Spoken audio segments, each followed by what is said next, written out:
반갑습니다. 말씀과 함께 하루를 시작하는 주님의 백성들을 예수님의 이름으로 축복합니다. 2025년 6월 7일 토요일 오늘 주신 말씀은 역대상 9장 35절에서 10장 14절까지입니다. 기본의 조상 여이엘은 기본에 살았으며 그 아내 이름은 마아카이다. 그 맏아들은 압돈이고 그 아래로 수르와 기스와 바알과 넬과 나답과 그돌과 아히오와 스가랴와 미글롯이 있다. 미글롯은 시므함을 낳았다. 이들은 다른 친족들을 마주보며 자기들의 친족들과 함께 예루살렘에서 살았다. 넬은 기스를 낳고 기스는 사울을 낳고 사울은 요나단과 말기수아와 아빈나답과 에스바알을 낳았다. 요나단의 아들은 무리바알이며 무리바알은 미가를 낳았다. 미가의 아들은 비돈과 멜렉과 다레아와 아하스이다. 아하스는 야라를 낳고 야라는 알레멕과 아스마웻과 시므리를 낳고 시므리는 모사를 낳고 모사는 비느아를 낳았다. 비나의 아들은 르바야이고 그 아들은 엘아사이고 그 아들은 아셀이다.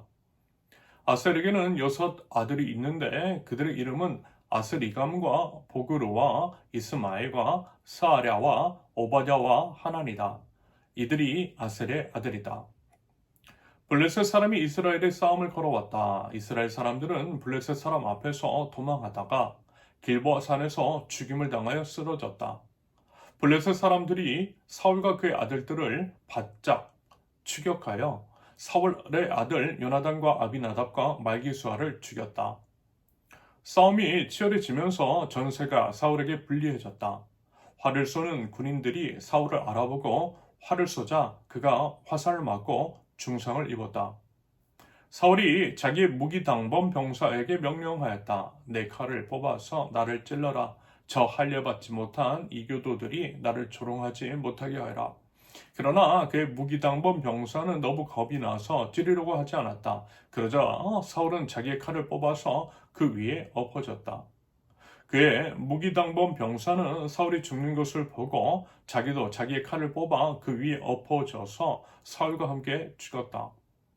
사울과 그 세 아들과 그의 온 가문이 함께 죽었다. 그 골짜기에 살던 모든 이스라엘 사람은 이스라엘 군인들이 도망친 것과 사울과 그의 아들들이 죽은 것을 보고 살던 성읍들을 버리고 도망쳤다. 그래서 블레셋 사람이 여러 성읍으로 들어와서 거기에서 살았다. 그 이튿날 블레셋 사람들이 죽은 사람들의 옷을 벗기러 왔다가 사울과 그의 아들들이 길보아 산에 쓰러져 있는 것을 발견하였다. 그들은 사울의 옷을 벗기고 그의 머리와 갑옷을 취한 다음에 블레셋 땅 사방으로 전령들을 보내서 자기들의 우상과 백성에게 승리의 소식을 전하였다. 그런 다음에 그들은 사울의 갑옷을 그들의 신전에 보관하고 머리는 다곤 신전에 매달아 두었다. 길르앗의 야베스의 모든 사람은 블레셋 사람이 사울에게 한 모든 일을 전해 들었다. 그래서 그들의 용사들이 모두 나서서 사울의 죽음과 그의 아들들의 죽음을 거두어다가 야베스로 가져가서 야베스에 있는 상수리 나무 아래에 그들의 뼈를 묻고 이래 동안 금식하였다.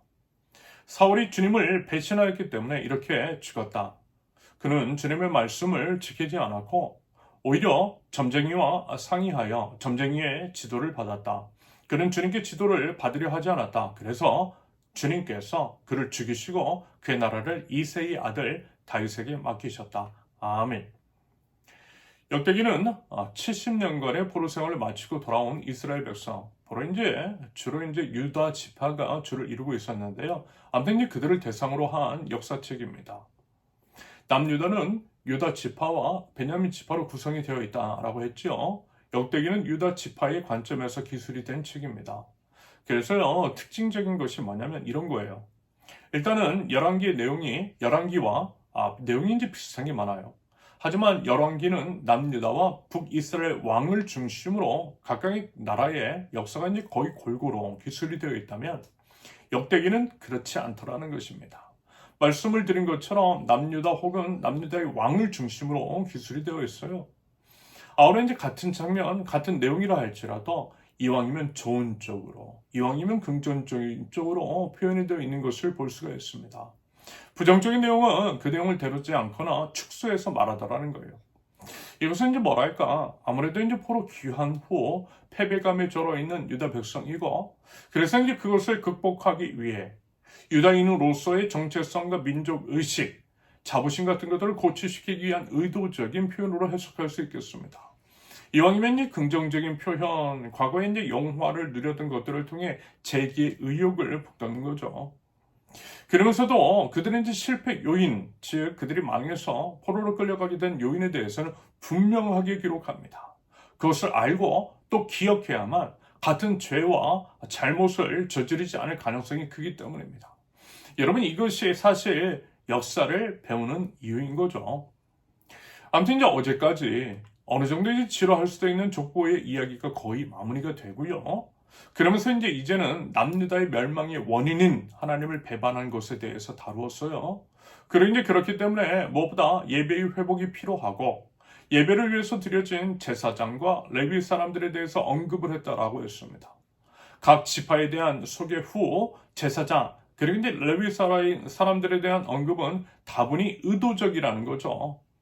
예배가 중요하다라고 하는 것, 예배를 통해 하나님과의 관계 회복이 필요하다라고 하는 것, 나라의 재건, 나라의 회복은 예배로부터 비롯되더라는 것. 여러분, 이 부분요, 개인에게도 적용이 된다라고 했습니다. 무조건 하나님 앞에 엎드리고 하나님과의 관계 회복이 모든 회복의 기본이고 시작임을 여러분 꼭 기억하실 수 있기를 바랍니다. 그러면서 이제 오늘 본문에서부터는 열왕기에서의 역사 기술과 비슷한 패턴이 보여요. 다만 앞에서 이제 말씀을 드렸듯이 남유다 관점에서 왕을 중심으로 남유다의 역사를 기술해 나가고 있습니다. 모든 것은 예배로부터 비롯되는 거죠. 족보에 대한 이야기가 거의 마무리되고 이제는 이스라엘의 첫 번째 왕, 아직 이제 이스라엘이 남유다와 북이스라엘로 분열이 되기 전 통합 이스라엘의 초대 왕 사울에 대한 이야기입니다. 그 전에 이제 먼저 사울이 이제 어떤 가문의 사람인지에 대해서 본문 역대상 9장 35절에서 44절까지 기록되어 있고요. 역대상 10장 1절부터 간략하게 사울의 이야기가 소개됩니다. 다만 사울 왕의 최후에 대한 기술이 주를 이루고 있습니다. 블레셋 사람들과의 전투에서 패배를 하고 죽게 되는데요. 그가 어떻게 죽었는지, 죽음 이후에 어떠한 일이 벌어졌으며 죽음의 원인은 무엇인지에 대해서 말씀하고 있습니다. 그러면서 이제 그가 비참한 죽음을 맞이하게 된 원인은요, 명확하죠. 본문 역대상 10장 13절과 14절에 분명하게 기록합니다. 13절과 14절, 사울이 주님을 배신하였기 때문에 이렇게 죽었다. 그는 주님의 말씀을 지키지 않았고 오히려 점쟁이와 상의하여 점쟁이의 지도를 받았다.